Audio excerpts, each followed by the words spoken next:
John Landis, American Werewolf in London. Steven Spielberg, E.T. Joe Dante, The Howling. George Miller, Mad Max. These acclaimed directors take you to another dimension.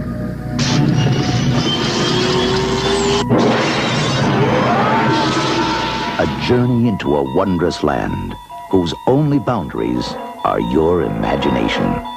Next stop, the Twilight Zone.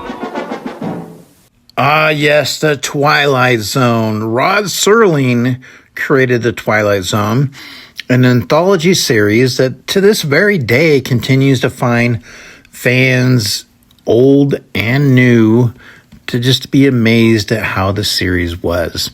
Now, the original series is pretty much held in high regard, and there have been several attempts over the years to recreate the magic of that series, but they tried to even catch lightning in a bottle when Rod Serling started Night Gallery.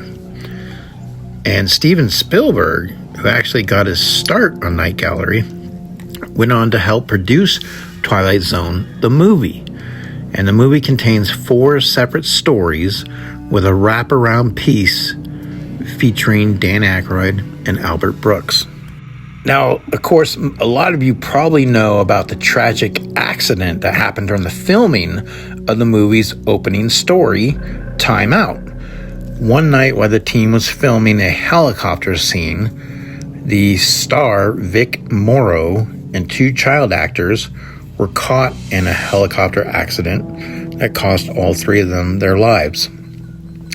The segment's director, John Landis, was in litigation for years over it. Now, Rod Serling unfortunately passed away in 1975, and so his steady narrating of each segment of the movie actually fell to Burgess Meredith.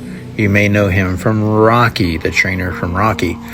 Now, we don't see the legendary actor at all throughout the movie, but he's actually no stranger to being a part of the Twilight Zone. He was actually in The Obsolete Man, The Printer's Devil, Mr. Dingle, The Strong, and he was also in Time Enough at Last. So those are some of the episodes that he had starred in from the original series. Now, no stranger to cartoons, but Nancy Cartwright, who does the voice of Bart Simpson herself, made an early appearance in the movie. She plays Ethel, who is a girl hunted down by cartoon monsters. So it's kind of ironic for that one. Now, if you've seen this movie, there's a segment called Time Out, which was directed by John Landis. And John Landis is famous for Animal House. And during the segment, Bill Connor, he ends up in Vietnam and is mistaken by his troops as one of the Vietnamese and is fired upon. The scene is actually an in-joke callback to the classic comedy of Animal House. And the scene ends with 2 soldiers saying they shouldn't have shot Lieutenant Niedermeyer. And in Animal House's closing credits, they state that Douglas C. Niedermeyer was killed in Nam by his own troops. So it's a meta twist within a meta twist long before M. Night Shyamalan started on it. Now, one of the famous episodes was Nightmare at 20,000 Feet, and it could possibly be the most popular episode of the series. But now the director, Joe Dante, was considering to recast William Shatner in that role.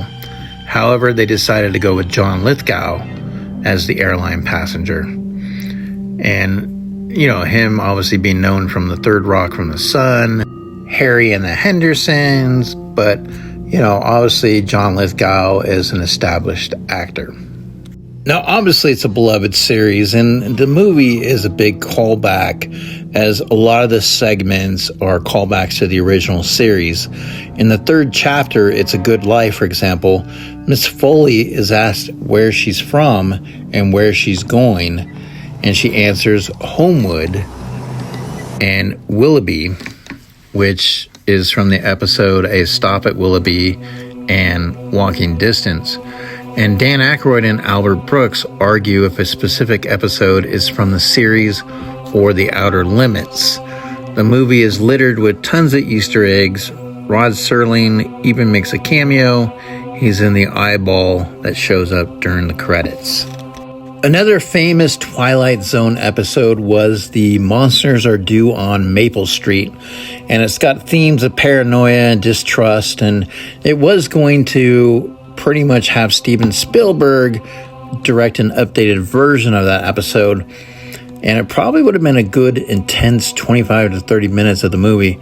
But after the Vic Morrow tragedies, Spielberg opted for something a little bit more uplifting.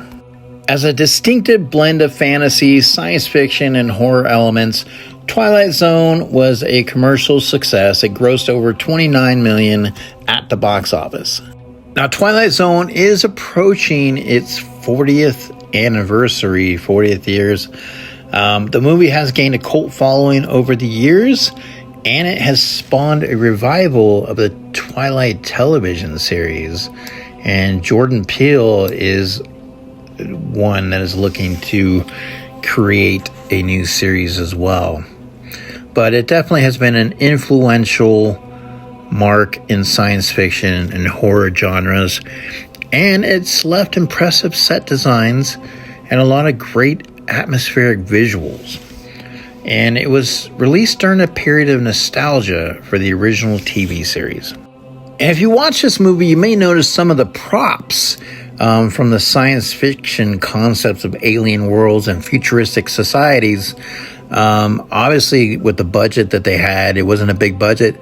So they were using props from the science fiction film Forbidden Planet. And they also used the film's flying saucer in the classic episode To Serve Man. So they were just trying to save some cost, but they had that up their sleeve. The Twilight Zone has made an impact on a lot of people, young and old, and we'd like to thank Rod Serling, who wrote 94 out of the 156 episodes, and has made an impact in pop culture with the Twilight Zone. My name is Eric Strader, and I'm going to get rid of you. You wouldn't dare. Needle, please.